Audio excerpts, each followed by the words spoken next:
Assalamualaikum, anda sedang menonton Sekilas Fakta 29 Ogos 2022 bersama dengan saya Nusyiha Mama Amin.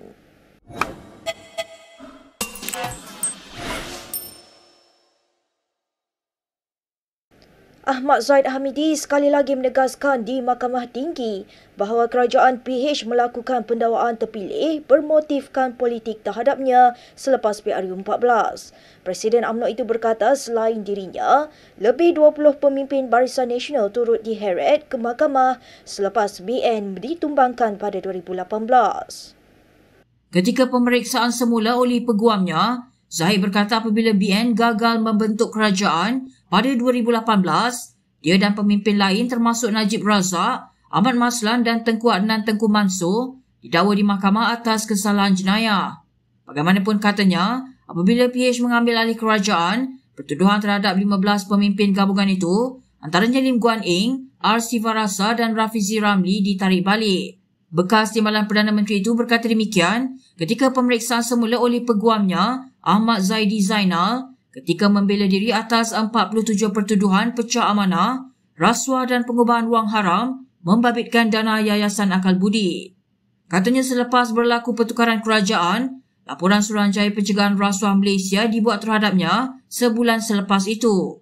Zahid berkata siasatan terhadap laporan itu sepatutnya mengutamakan isu yang merosakkan sistem keadilan dan penguatkuasaan dan bukannya dijadikan sebagai satu langkah untuk membalas dendam oleh kerajaan baru. Lambat Zahid dia menjadi mangsa pendakwaan bermotif politik kerana jawapan yang diperolehi daripada siasatan SPRM dijadikan asas kepada intipati pertuduhan.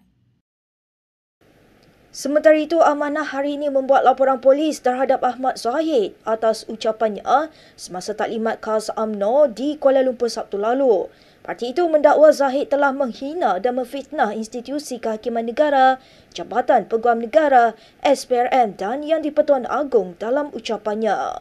Secara langsung, kenyataan Presiden UMNO ini telah menghina ke bawah duli Yang Maha Mulia Seri Paduka Baginda Yang di-Pertuan Agong, kerana kita tahu untuk pelantikan ketiga-tiga badan yang sangat penting dalam negara kita ini, iaitu Badan Kehakiman, Ketua Hakim Negara, Ketua Pesuruhjaya SPRM dan juga Peguam Negara perlu mendapat perkenan daripada Seri Paduka Baginda Yang di-Pertuan Agong.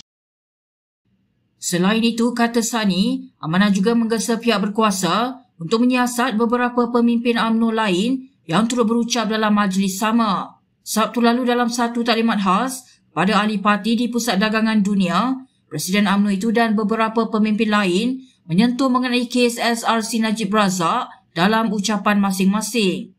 Selain pemimpin UMNO, bekas peguam Najib bagi kes SRC, Muhammad Syafiq Abdullah, turut membuat taklimat yang dikatakan mengkritik keputusan mahkamah. Baik, kita ke perkembangan berikutnya. Bukit Aman semalam mengesahkan bahawa kertas siasatan telah dibuka terhadap Presiden PAS Abdul Hadi Awang. Ia berhubung kenyataan beliau baru-baru ini bahawa orang bukan Islam dan bukan Bumi Putra paling banyak terlibat dalam jenayah rasuah. Ketua Komunikasi Korporat PDRM, Iskandar Guru berkata, siasatan sedang dijalankan oleh unit siasatan jenayah terkelas Bukit Aman berdasarkan 28 laporan polis. Abdul Hadi disiasat mengikut Seksyen 505-C Kanun Kesiksaan dan Seksyen 233 Akta Komunikasi dan Multimedia 2008. Ia berkenaan kesalahan membuat kenyataan yang mungkin mengapi-apikan mana-mana golongan atau kaum. Pada 20 Ogos lalu, Abdul Hadi mendakwa orang bukan Islam dan bukan Bumi Putra merupakan kumpulan besar yang menjadi perosak politik dan ekonomi negara. Kenyataan ahli Parlimen Marang itu sekaligus menerima kritikan ahli Parlimen Pembangkang dan juga Pertubuhan Badan Bukan Kerajaan. Badan Pemantau Anti Rasuah Antarabangsa, Transparency International Malaysia, turut menyifatkan kenyataan Hadi itu sebagai perkauman malah berpotensi menjadi hasutan. Peguam Kanan Zaid Ibrahim dan dua rakan kongsinya menuntut permohonan maaf daripada Presiden Badan Peguam Malaysia, Karen Chia. Tuntutan itu berhubung kenyataan media yang dikeluarkan oleh Chia pada 19 Ogos lalu berhubung rayuan akhir kes SRC Najib Razak. Zahid serta peguam Liu Teck Huat dan Ruben Matiavana mendakwa kenyataan media itu adalah libel yang sangat serius dan akan menyamanca jika dia tidak menarik balik kenyataan dan memohon maaf sebelum 2 September. Menerusi surat tuntutan yang dikeluarkan pada 26 Ogos kepada Chia, Zahid dan dua rakan kongsinya mendakwa kenyataan media itu secara palsu dan berniat jahat merujuk kepada kelakuan mereka semasa perbicaraan di Mahkamah Persekutuan. Mereka juga mendakwa kenyataan Chia mencadangkan bahawa peguam-peguam Najib tidak profesional, tidak cekap dan tidak tahu peraturan amalan dan etika profesional. Tambahnya dengan menerbitkan kenyataan media sehingga dilaporkan portal-portal berita, Chia berniat untuk memastikan bahawa ia menerima liputan luas semua rakyat Malaysia. Pada 19 Ogos lalu, Badan Peguam menyelar kelakuan pasukan peguam Najib semasa pendengaran rayuan kes SRC di Mahkamah Persekutuan. Chia menyifatkan kelakuan peguam berkenaan sebagai menyalahgunakan proses mahkamah dan mencemarkan nama baik sistem kehakiman selain perlu berdepan tindakan tata tertib. Berita seterusnya. UMNO Perak akan memulakan kutipan tanda tangan petisyen untuk dihantar kepada Yang di-Pertuan Agong bagi mendapatkan pengampunan kepada Najib Razak. Pengerusi UMNO Perak Syarani Muhammad berkata, pengumpulan tanda tangan itu akan dibuat ketika parti itu mengadakan mesyuarat agung tahunan mereka tidak lama lagi. Sinar Harian melaporkan Syarani berkata, ramai ahli parti itu bersimpati dengan nasib yang menimpa bekas Perdana Menteri itu dan berharap Agong dapat memberikan pengampunan.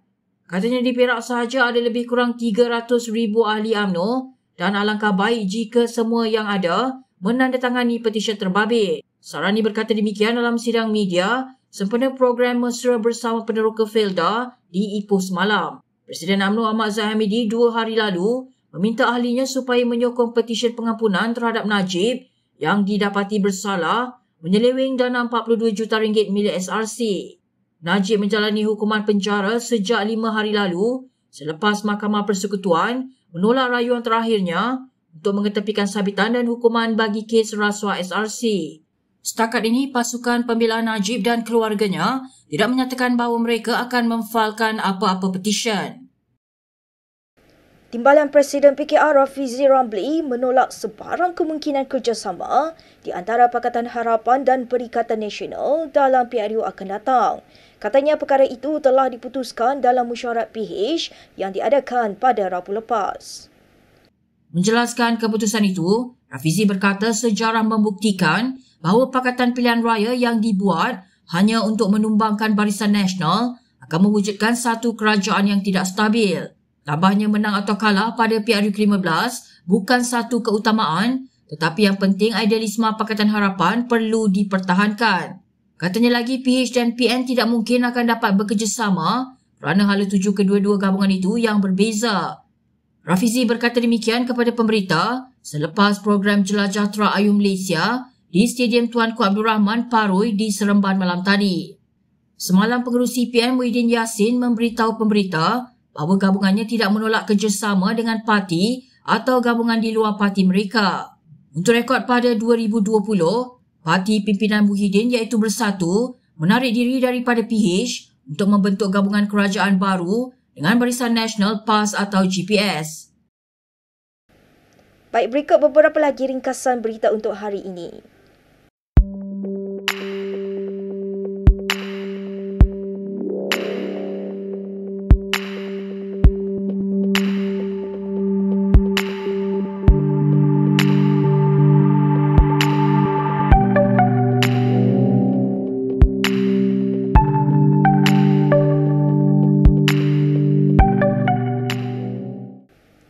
Sekian sahaja daripada saya, Nusyaha Mama Amin untuk Sekilas Fakta. Untuk lebih banyak berita, anda boleh melayari kinitv.com. Anda juga boleh mengikuti kami di Instagram, Twitter, YouTube dan Facebook. Salam hormat dan jumpa lagi.